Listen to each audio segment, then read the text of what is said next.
15세기부터가 조선시대다. 여기서부터 시작을 하는 겁니다. 자, 그러면 제일 처음부터 태, 정, 태, 세, 문, 간, 세, 예, 성 여기까지를 15세기로 끊으십시오. 근데 어떤 경우는 종을 썼고 어떤 경우에는 머리 글자만 썼죠. 이거 왜 그런 것 같아요? 그렇죠?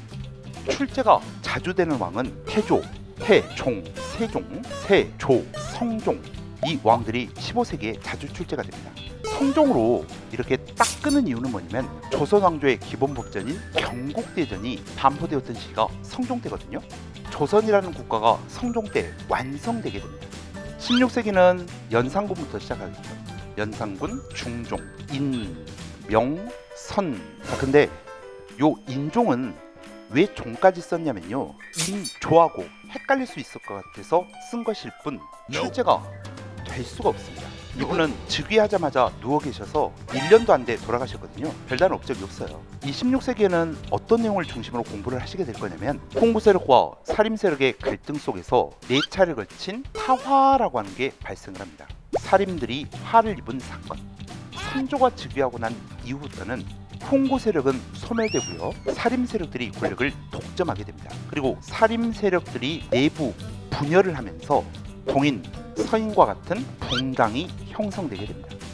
선조 시기까지 끄는 이유가 뭐예요? 임진왜란이 선조 때 일어났거든요. 그래서 근세 정치 마지막 부분에서는 임진왜란의 전개 과정에 대해서 공부하시게 될 겁니다. 자, 다시 한번 16세기에는 사화, 붕당, 임진왜란 이런 것들이 키워드가 된다는 겁니다. 여기까지가 이제 조선 전개에 해당이 되고요. 조선 후기 17세기가 광해군.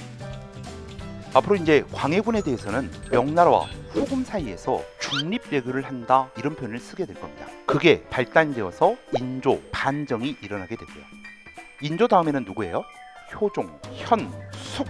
광해군 때 키워드는 중립외교, 인조 때는 호란, 효종 때는 북벌, 현종 때는 예속 논쟁이라는 게 있게 돼요. 숙종 때는 환국이라고 하는 사건들이 일어나게 돼요.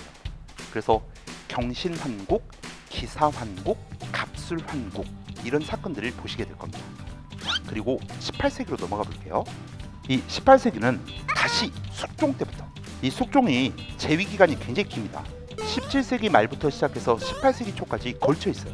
이 17세기 말에는 환국이 주요한 사건이라고 한다면 18세기에는 대동법이라는 제도가 전국적으로 시행이 됩니다. 그리고 백두산 정계비가 1712년에 숙종 때 만들어지거든요. 그래서 업적들이 많아가지고 숙종은 17세기, 18세기에 걸쳐 있는 걸로. 그 다음이 누구예요? 경종, 영조, 정조. 이 영조, 정조 하면 뭐가 떠오르세요? 탕평, 왕권 강화 정책. 그 다음에 영조, 정조의 업적들이 굉장히 자주 나옵니다. 거의 해마다 나온다고 보시면 돼요. 그 다음 19세기 순, 헌, 철종. 이 송조가 즉위하셨던 게 1800년입니다. 죄송합니다.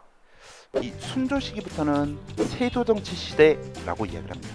순조 때에는 안동 김씨, 헌종 때에는 풍양 조씨, 철종 때는 다시 안동 김씨, 이렇게 대표적인 세도 가문과 당시의 최고 권력 기구였던 비변사 이런 것들을 키워드로 해서 공부를 하시게 될 겁니다.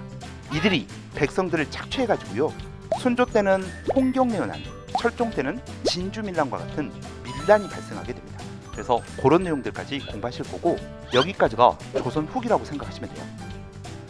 자, 그래서 15, 16세기는 조선 전기, 17, 18, 19세기는 조선 후기.